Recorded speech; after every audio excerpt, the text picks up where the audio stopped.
Queridos amigos, sean todos ustedes bienvenidos aquí a un nuevo episodio de Contracultura. Hoy día vamos a seguir, para los que no han visto el programa anterior, les pido que vean el programa anterior con nuestro amigo Roberto García. Es el episodio que tiene que ver con manipulación de masas. Voy a dejar inmediatamente puesto aquí abajo en la descripción del video el enlace para que puedan ver ese programa. Es muy importante que partan viendo ese programa para poder entender lo que vamos a profundizar ahora. Vamos a entrar hoy día en temas muy interesantes. Vamos a hablar un poco de la ponerología política, vamos a hablar un poco de la patocracia, vamos a hablar de quiénes nos gobiernan realmente. Y eso es lo que queremos descubrir hoy día, y por eso estoy nuevamente con mi amigo Roberto García aquí en Contracultura. ¿Cómo estás, Roberto? Bienvenido una vez más a Contracultura. Decirte además que el programa anterior fue todo un éxito, la gente parece que necesitaba escuchar esto y te quiero felicitar por lo mismo. Así que para todos los amigos, aquí tenemos presento orgullosamente nuevo en Contracultura, Roberto García. ¿Cómo estás, Roberto? Bienvenido. Bien, encantado de estar acá, amigo mío, y de poder humildemente compartir algo que pueda ser de valor para las personas que están en la trinchera del despertar. Buenísimo, buenísimo, Roberto. Eso es lo que estamos justamente haciendo y eso es lo que queremos ver hoy día en el programa. Vamos a entrar a profundizar muchos de los puntos que vimos en el programa anterior, que fue solamente una presentación para que la gente realmente dimensionara un poco qué es lo que hay detrás de todo esto, por qué son engañados la mayoría de las personas por los políticos, qué técnicas utilizan estos políticos a veces para poder engañar a la gente. Y hoy día vamos a hablar de un disidente, de un contracultural. Vamos a hablar justamente del polaco Andrzej Lobachevsky, quien fue casi asesinado por escribir un libro que se llama Ponerología Política durante la era comunista de Polonia. Literalmente hizo que las autoridades estatales quemaran la investigación del libro y fue encarcelado antes de huir a los Estados Unidos en sus últimos años, antes de reconstruir minuciosamente el material de memoria.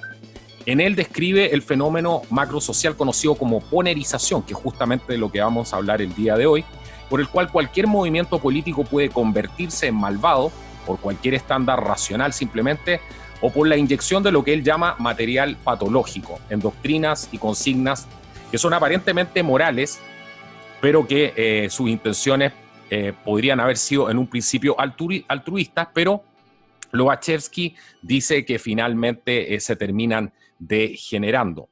La teoría básica dice que cierto porcentaje de individuos psicopáticos se sienten naturalmente atraídos por el poder y encuentran su camino en posiciones de poder dentro de cualquier institución política jerárquica, inyectan este material patológico que se disfraza dentro de la ideología original. De eso vamos a hablar hoy día, es un tema muy interesante, y de eso vamos a hablar hoy día con nuestro amigo Roberto. Roberto, ¿qué nos puedes decir de la ponerología política para poner esto en contexto más allá de la presentación que acabo de hacer yo para que la gente vaya entendiendo de qué se trata todo esto?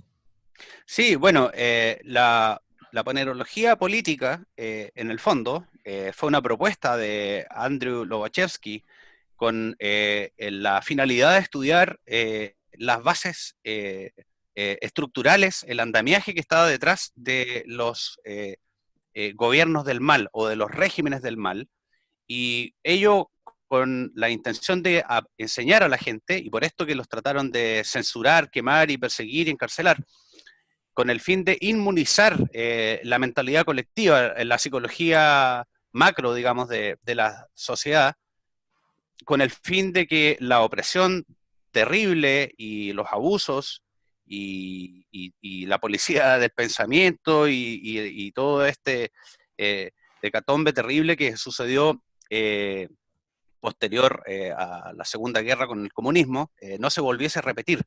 Y para ello fue uno de los pioneros en empezar a estudiar cómo están constituidos los líderes, los cabecillas, y quiénes son sus seguidores, y cómo ellos, cuáles son sus estrategias, sus herramientas y sus habilidades que utilizan para eh, convertir a sus seguidores en personas igualmente malvadas que ellos. Y por ende empezó a sustentar esto en la psiquiatría, en el estudio de la psicopatía. ¿Cuáles son las bases que constituyen a estos depredadores sociales que están mimetizados en nuestra sociedad y que son invisibles a los ojos de las personas inocentes, dígase de alguna forma? Eso sería más o menos la idea general. Clarísimo. Bueno, es justamente eso lo que estaba estudiando esta persona. Y lo vivió en carne propia porque lo vivió en un régimen comunista, opresor, terriblemente opresor. Mucha gente hoy día se pregunta, y yo he visto ese comentario, si tú sales a la calle, normalmente la gente maneja sus autos tranquilos, va al supermercado, va a hacer compras. ¿Cómo un ser humano se llega a convertir en una persona? Porque esto no es un tema político para nada, y quiero que la gente no se quede con esa sensación, sino que queremos analizar el aspecto psicológico. ¿Cómo un ser humano se transforma en estos líderes que en algún momento dicen tenemos que apretar el gatillo, tenemos que tirar bombas sobre Irak, tenemos que ir a sacar, por ejemplo, a Gaddafi de Libia? Y ese tipo de cosas donde saben que van a haber vidas humanas, donde se pierde la compasión, donde se pierde el respeto por el otro ser humano. Creo que ese es un fenómeno que hay que entender, porque no todas las personas son así. Las personas normales, creo yo, no hacen este tipo de cosas. ¿De qué estamos hablando aquí primero? ¿Una psicopatía? Sí, mi querido Carlos, este es un fenómeno que se lleva estudiando desde el año 1809 por un investigador de psiquiatría que se llamaba Pinel, y hasta el día de hoy todavía sigue siendo muchas cosas un enigma, pero ya ha avanzado la neurociencia, ha avanzado el estudio de perfiles criminológicos, y hemos logrado determinar algunas cosas. Por ejemplo, que hay un mucho más poderoso componente genético, biológico, si tú quieres, o hereditario, y también algunas cosas tienen mucha relación con las experiencias tempranas, pero definitivamente el psicópata de cuello y corbata, de tomo y lomo, tiene un fuerte componente genético sí o sí, debe ser así. De hecho, es tan impresionante el tema de cómo desde niños empiezan a torturar animales y cosas así, que empezaron a estudiar con resonancia cerebral y con electroencefalograma, que la activación de su cerebro no es igual. Por ejemplo, no aprenden por ensayo y error como nosotros. Su cerebro no se altera tan poderosamente, por ejemplo, con el castigo de cometer errores o de pasar a transgredir el dolor de los demás. También las estructuras cerebrales que tienen que ver con la empatía, con sentir el dolor ajeno, están completamente desactivadas en cierta medida y solamente pueden tener un entendimiento intelectual del dolor de la otra persona, pero nunca sienten, por ejemplo, algo terrible, y esto lo han hecho en experimentos con miles y miles de personas, algo terrible cuando ven, por ejemplo, una película de terror o una imagen de alguien desangrándose, qué sé yo. Entonces, son desde muy pequeños, como le llaman los expertos hoy en día en criminología, como Robert Hare, que es el que hizo la principal escala para detectar psicópatas en el mundo, dice que desde niños son depredadores.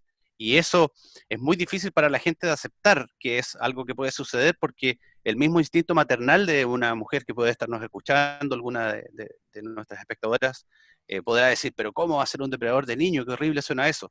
Pero la ciencia muestra que es así, que desde niños rompen normas. Cuando son más pequeños se llama trastorno disocial y después pasa a llamarse trastorno psicopático o antisocial de la personalidad. Y tienen estas facilidades de niños que experimentan infligiendo dolor a animales, quemando cosas, etcétera. A medida que van evolucionando, van aprendiendo formas más sofisticadas de hacer crímenes y por eso pasan camuflados en la masa de las urbes, en el supermercado, como tú dices, en la calle, uno encuentra personas Normales. normales que saben repetir las consignas exactas de lo que los demás quieren escuchar, porque habitualmente tienen un coeficiente intelectual alto, sobre todo los que llegan a ser psicópatas de cuello y corbata versus un asesino serial carnicero, por ejemplo. Esas cosas tienen mucho que ver, dicen los expertos, a dónde nace el psicópata. Si tú naces con esa mentalidad psicópata y con esa insensibilidad, digamos, en una familia de criminales, probablemente vas a ser un carnicero.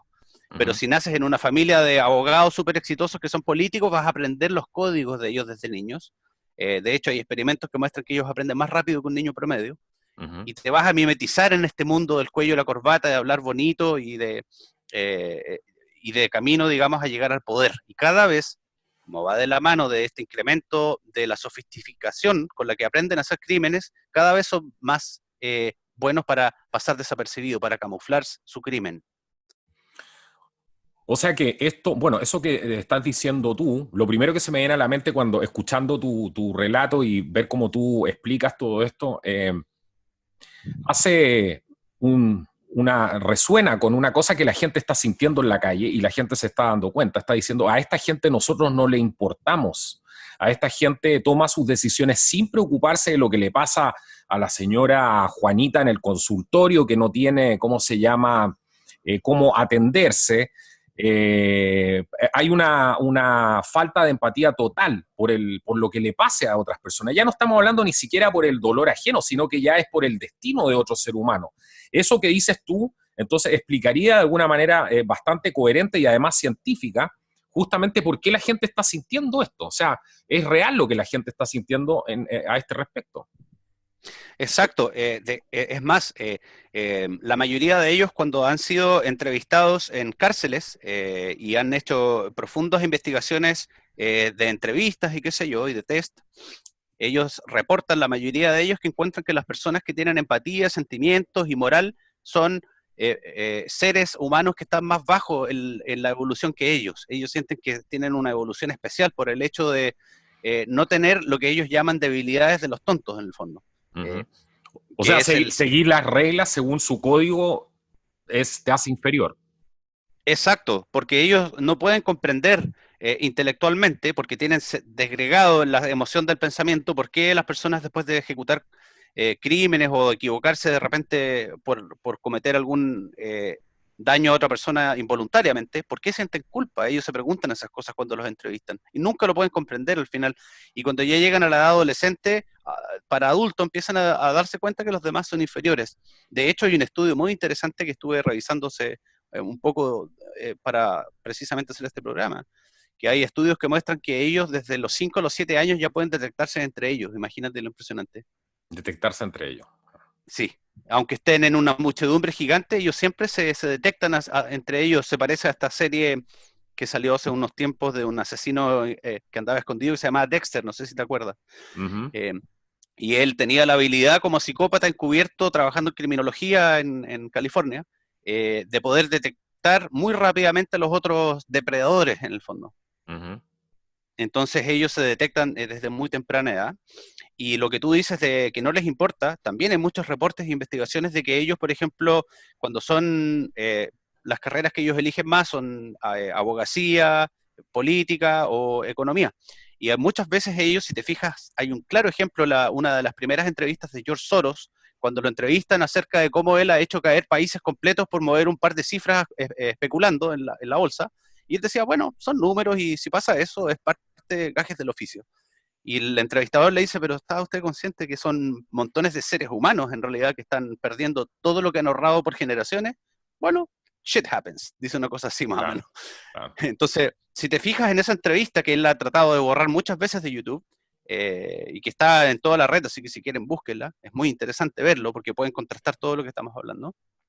Que no siente culpa, no siente remordimiento, y para él sus traumas infantiles que tuvo que estaban relacionados con la Alemania nazi y otras cosas de los comunistas y el hecho de ser miembro de la comunidad judía, él cree que como él fue damnificado, como todos los psicópatas tienen las mismas historias, entre comillas damnificado, siendo que muchos fueron damnificados, pero siempre ellos creen que son más especiales que los demás, y quiere modificar el mundo a sus anchas precisamente, porque tiene esta sensación de haber sido humillado por el mundo y ahora que él tiene la misión de transformarlo a su pinta, sin importar cuántos sacrificios haya que hacer, porque no lo siente, no le importa. A la mayoría de estos psicópatas la persona no entienden en el fondo que no es una cosa de voluntad, simplemente su cableado cerebral no les permite tener empatía, ni culpa, ni vergüenza, ni nada que se le parezca.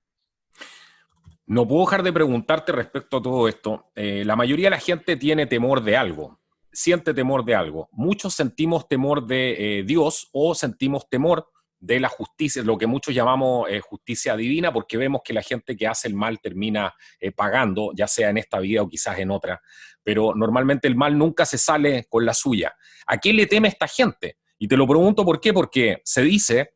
y está comprobado, incluso en tácticas militares, que se dice el enemigo más peligroso es aquel que no teme nada y que no tiene nada que perder. O sea, no es que no tema nada, pero no tiene nada que perder.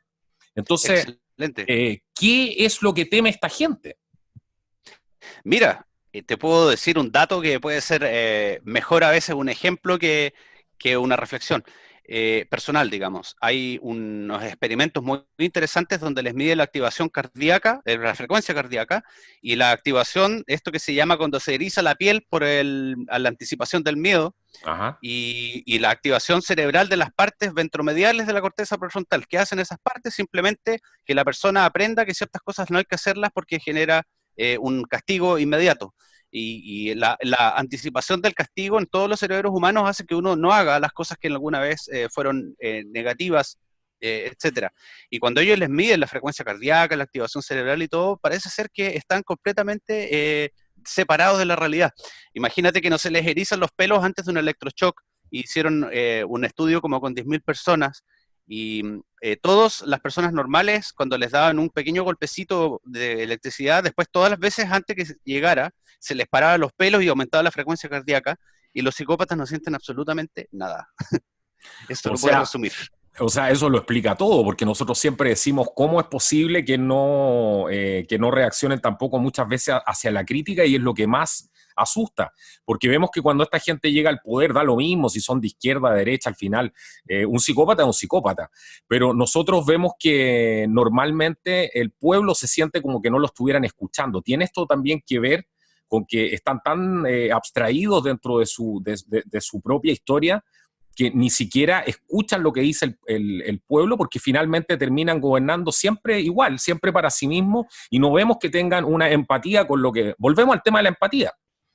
Sí, claro, bueno, dentro de lo que tú me dices, muy interesante, me agarro la primera idea. Ellos no creen en la derecha, en la izquierda, ni en Dios, ni en ninguna cosa, no les da lo mismo. Todo eso para ellos son móviles útiles para llegar a concretar su meta personal, que los forjó, digamos, en sus crónicas iniciales, y todo el resto son accesorios para ellos, son vehículos, pueden saltar de izquierda a derecha o quedarse toda la vida en derecha, pueden tener matrimonios falsos, pueden hacer cualquier cosa, decir cualquier cosa, porque en realidad lo que a ellos les importa es su agenda personal, nada más.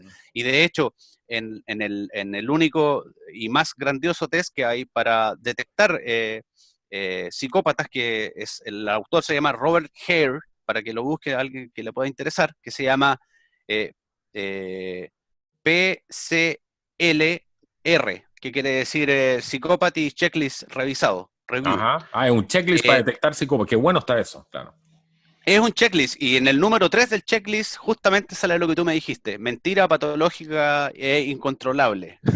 Nunca pueden dejar de mentir porque no sienten lo que siente una persona. De hecho, también eso lo han medido. Cuando mienten y dicen, por ejemplo, les han medido cuando ellos dicen soy un perro, soy una mujer, y les colocan el polígrafo y no se mueve la aguja, nada.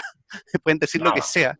Claro. Mirándote a los ojos te pueden decir, ¿sabes qué? Yo te amo a ti. Y siempre así parten sus relaciones, que son siempre, dicen los autores brillantes del tema, que son instrumentales. Todos sus afectos no son reales, son instrumentales para conseguir cosas. Quiero tener el matrimonio y la familia perfecta para llegar al poder y ser un super político, etcétera, etcétera. Entonces son capaces de decir lo que sea sin vacilar, sin tiritar, y de hecho no tienen ningún tipo de activación parasimpática. Entonces tú no puedes detectar, ni aunque seas experto en detectar mentiras, que están mintiendo, porque no tienen el funcionamiento fisionómico de una persona normal, digamos.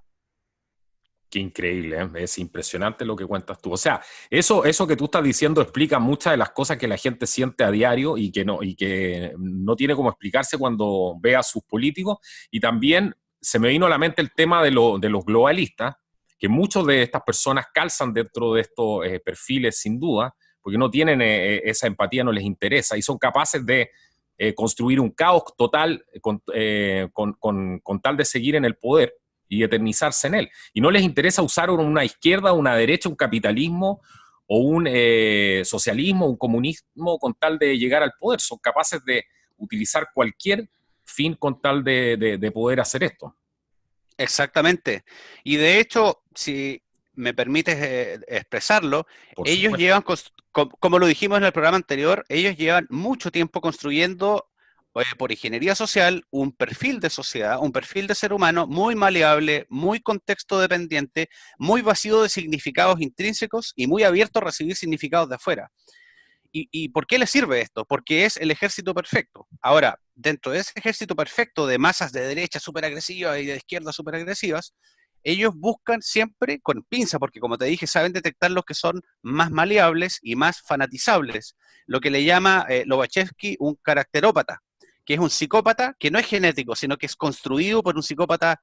Es como lo que pasa en Star Wars, si me permiten la informalidad. Él es el caballero Sith, busca el mejor alumno que pueda ser igual de sanguinario, perverso y frío que él. Ahora, ¿aprenden la psicopatía? Sí, porque hay una gran recompensa perpetua, continua, y son las personas que son más seducibles. ¿Quiénes son estas personas? Las mismas personas que tienden a no hacerse cargo de sí mismas y que quieren que todo venga de afuera, que todo sea una recompensa externa por ellos ser supuestamente especiales, sin ningún tipo de esfuerzo personal más que transgredir la ley y los límites de la moral y la ética y la decencia humana.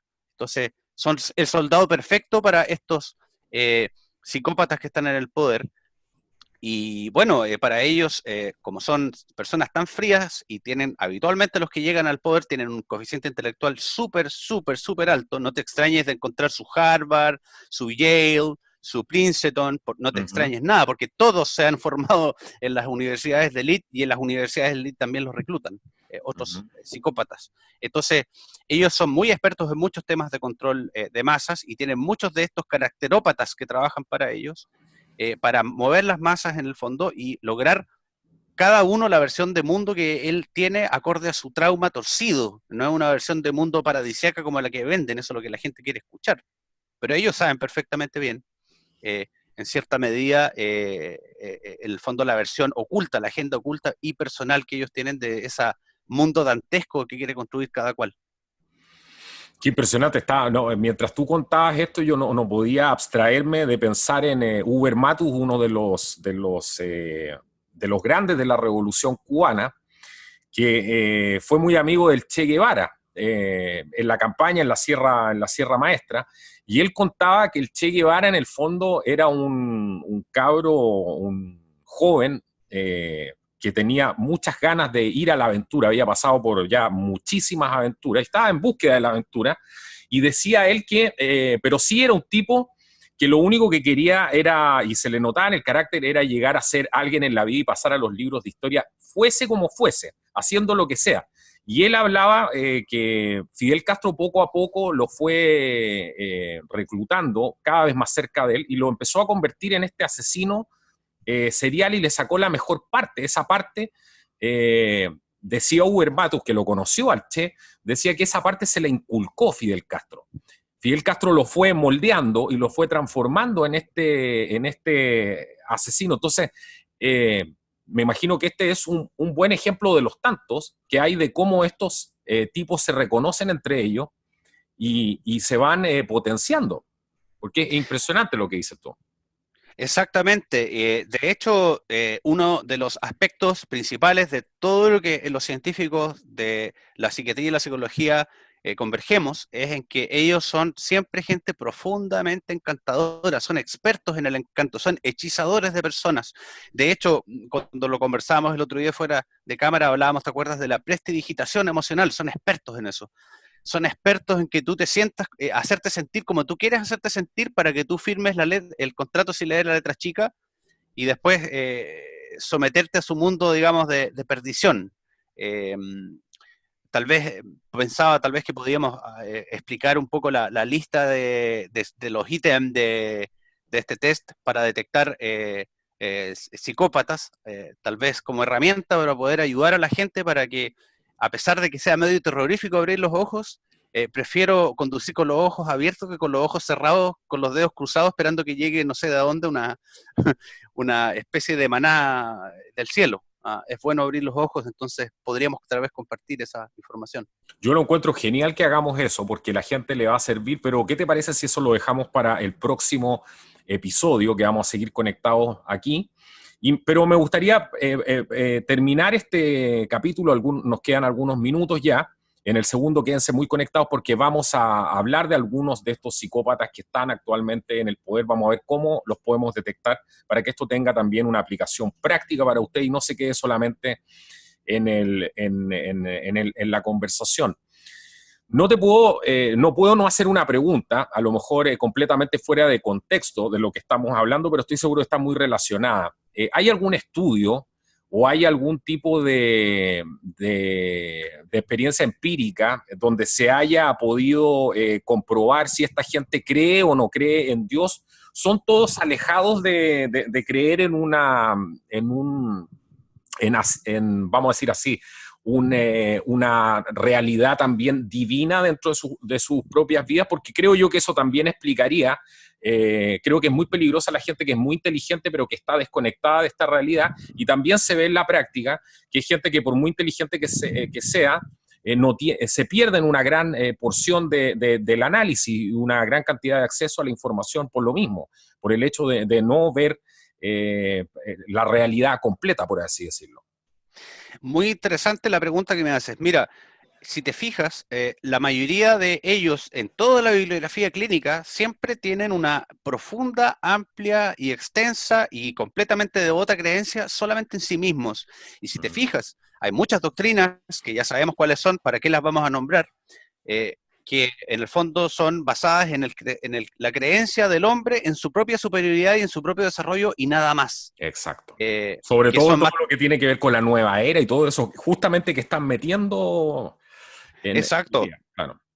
Exacto, yo cuando estuve estudiando muy profundamente, de hecho me infiltré en algunos grupos de la nueva era para entender qué es lo que hacían, está todo basado solamente en eso. De hecho hay mucho MP3, cintas y productos que son sugestivos, que es una hipnosis que se hace en las noches y todos dicen tú eres tu propio Dios, tú eres el único, eres el mejor, y esto es una forma de psicopatizar, o por lo menos de volver que sea plausible que si hay un psicópata por ahí empiece a empoderarse, digamos, y se vuelva un caracterópata, o sea, alguien que genéticamente no era psicópata, pero que su disconfort con la vida y consigo mismo es tan grande que quiere, claro, ahora sí me hace sentido, soy mi propio Dios, no soy valorado, ese es el problema que tengo, me tienen que valorar, tienen que la gente tratarme de una forma grandiosa y especial. Y todos tienen un poco este tipo digamos, de cosmovisión, en cierta medida. Qué interesante, muy interesante. Me gustaría que antes de que nos fuéramos hoy día y dejar a la gente invitada al próximo programa, le dieras algún mensaje para ir conteniendo un poco la información que acabamos de darle a la gente. Por favor, todo tuyo el micrófono. Bueno, yo siempre digo con todo cariño a todas las personas con las que trabajo y conozco que yo sé que es difícil abrir los ojos, yo sé, porque también lo viví tal como ustedes, muchos lo pueden estar viviendo o a lo mejor ya lo vivieron, pero no hay nada más lindo que vivir con los ojos abiertos. Vivir con los ojos cerrados te impide no ver al cuco, por decirlo así, al boogeyman, algunos no sé cómo le quieran llamar, pero al mismo tiempo vives toda tu vida con los ojos cerrados imaginándotelo y al final vives en un mundo de tormento en el cual estás dormido. La única forma de poder desarrollarte es abriendo los ojos. La única forma de poder elegir cuál va a ser tu destino y tu horizonte es con los ojos abiertos y no con los ojos cerrados. Y sí da miedo, pero si no diera miedo a lo mejor no valdría la pena.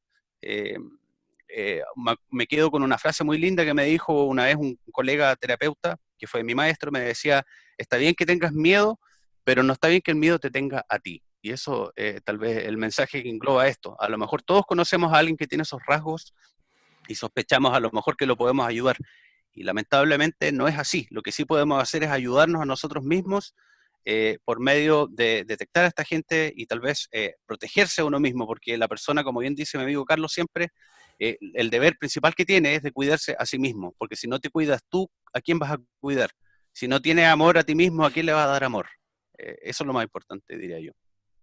Buenísimo. Roberto, ¿qué es lo que vamos a ver en el próximo episodio para que deje invitada a la gente para seguir abriendo este rabbit hole, como le dice, este hoyo agujero del conejo? ¿Qué es lo que vamos a ver en el próximo episodio?